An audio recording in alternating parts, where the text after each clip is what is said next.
In their quest to understand the first stars and galaxies that lit up the cosmos, astronomers are still in the dark, but getting closer to enlightenment, one discovery at a time. That's the incredible, inescapable conclusion from unprecedented discoveries by the James Webb Space Telescope, or JWST, the $10 billion time machine that just officially closed its first year of observations, designed to glimpse the faint infrared glow of the universe's earliest luminous objects. Webb's vision reached back into the first few 100 million years after the Big Bang, allowing it to obtain more and better data about newborn galaxies than any other facility yet built. But its haul of galactic baby pictures has proved more bountiful than most researchers dared to dream. Simply put, candidate galaxies in the early universe are popping up in numbers that defy predictions, with dozens found so far, and that makes scientists freak out. As Charlotte Mason, an astrophysicist at the University of Copenhagen, said, "We really weren't expecting this." In the weeks and months following JWST's findings of surprisingly mature early galaxies, theorists and observers scrambled to explain them. Could the bevy of anomalous big and bright early galaxies be illusory, perhaps because of flaws in the analysis of the telescope's initial observations? If genuine, could they somehow be explained by standard cosmological models? Or, just maybe, were they the first hints that the universe is more strange and complex than even our boldest theories had ever supposed? And the Big Bang Theory, was it wrong? Join us today as we dig deep into how the James Webb Space Telescope broke the universe. Let's get to the point. To understand the dilemma, let's go back to when the universe was believed to have been formed after the Big Bang. The infant universe began cooling off within a few million years. The roiling plasma that filled space settled down, and electrons, protons, and neutrons combined into atoms, mostly neutral hydrogen. Things were quiet and dark for a period of uncertain duration known as the Cosmic Dark Ages. Then something happened. Most of the material that flew apart after the Big Bang is made of something we can't see, called dark matter. It has exerted a powerful influence over the cosmos, especially at first. In the standard picture, cold dark matter, a term that means invisible, slow-moving particles, was flung about the cosmos indiscriminately. In some areas, its distribution was denser, and in these regions, it began collapsing into clumps. Visible matter, meaning atoms, clustered around the clumps of dark matter. As the atoms cooled off as well, they eventually condensed, and the first stars were born. These new sources of radiation recharged the neutral hydrogen that filled the universe during the so-called epoch of reionization. Through gravity, larger and more complex structures grew, building a vast cosmic web of galaxies. Meanwhile, everything kept flying apart. The universe is expanding rapidly. The astronomer Edwin Hubble figured out in the 1920s that the universe is expanding, and in the late 1990s, his namesake, the Hubble Space Telescope, found evidence that the expansion is accelerating. Think of the universe as a loaf of raisin bread. It starts as a mixture of flour, water, yeast, and raisins. When you combine these ingredients, the yeast begins respiring, and the loaf begins to rise. The raisins within it, standing for galaxies, stretch further apart from one another as the loaf expands.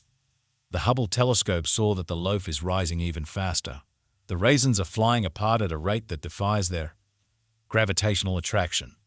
This acceleration appears to be driven by the repulsive energy of space itself, so-called dark energy, which is represented by the Greek letter lambda, pronounced lambda. Plug values for cold dark matter, regular matter, and radiation into the equations of Albert Einstein's general theory of relativity, and you get a model of how the universe evolves. This lambda cold dark matter, or LCDM, model matches almost all observations of the cosmos.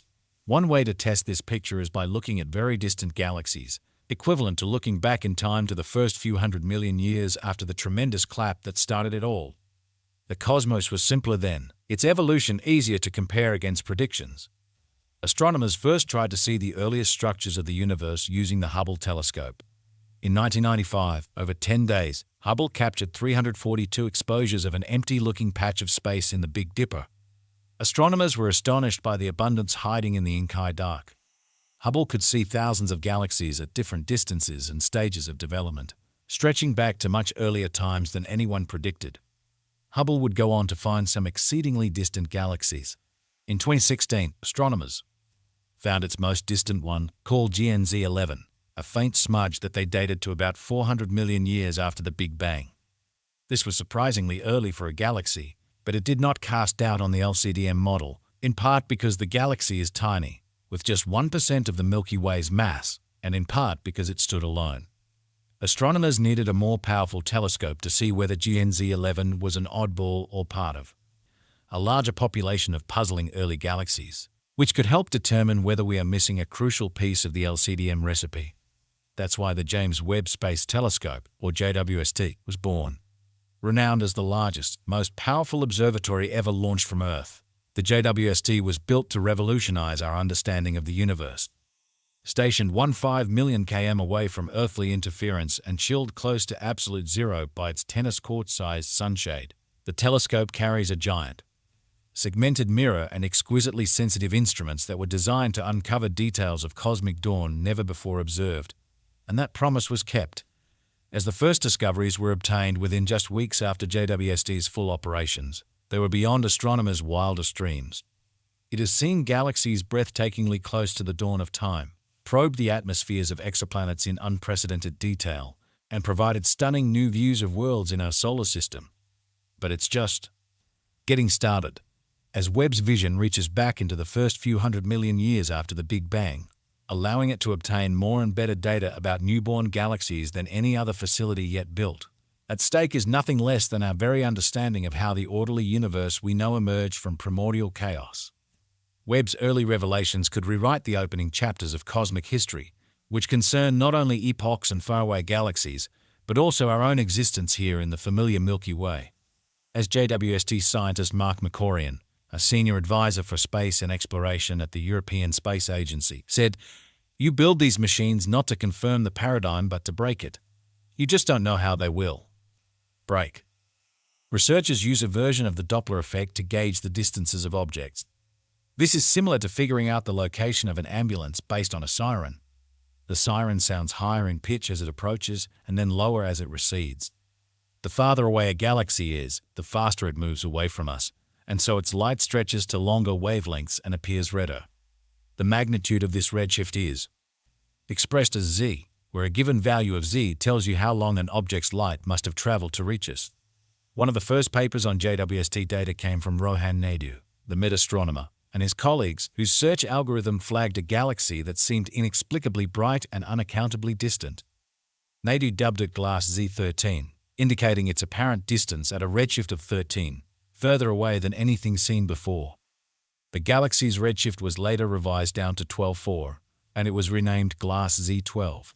Other astronomers working on various sets of JWST observations were reporting redshift values from 11 to 20, including one galaxy called Sears 18749, or CI2Z171, whose light appears to have left 13.7 billion years ago, just 220 million years after the Big Bang, barely an eye blink after the beginning of cosmic time itself. These putative detections suggested that the neat story known as LCDM might be incomplete. Somehow, galaxies grew huge right away in the early universe. "You don't expect to see massive galaxies," said Chris Lovell, an astrophysicist at the University of Portsmouth in England. Indeed, in a study published in November, researchers analyzed computer simulations of universes governed by the LCDM model and found that JWST's early bright galaxies were an order of magnitude heavier than the ones that formed concurrently in the simulations. Some astronomers and media outlets claimed that JWST was breaking cosmology, but not everyone was convinced. One problem is that LCDM predictions aren't always clear-cut. While dark matter and dark energy are simple, visible matter has complex interactions and behaviors, and nobody knows exactly what went down in the first years after the Big Bang. Those frenetic early times must be approximated in computer simulations. The other problem is that it's hard to tell exactly how far away galaxies actually are. In the months since the first papers, the ages of some of the alleged high redshift galaxies have been reconsidered. Some were demoted to later stages of cosmic evolution because of updated telescope calibrations.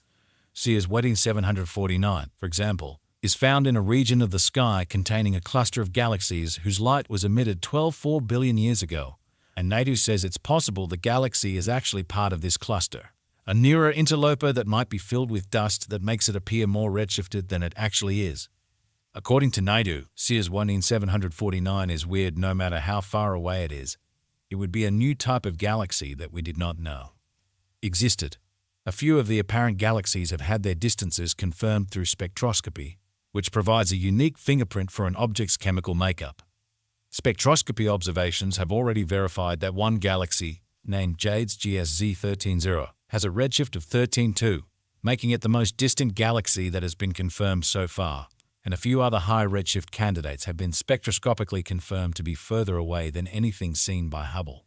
At the very least, JWST is rapidly unveiling unexpected details of how the first galaxies formed, some of which could revise our picture of the early universe, even if the basic LCDM model remains. One puzzling discovery is that some early galaxies, such as a redshift 9-1 object known as MAX 0647JD, appear clumpy, with distinct structures and multiple components, rather than smooth and homogeneous, as researchers would expect for such primordial collections of stars. Another is the prevalence of disc-shaped galaxies that resemble our own Milky Way. JWST is revealing that a substantial number of disk galaxies exist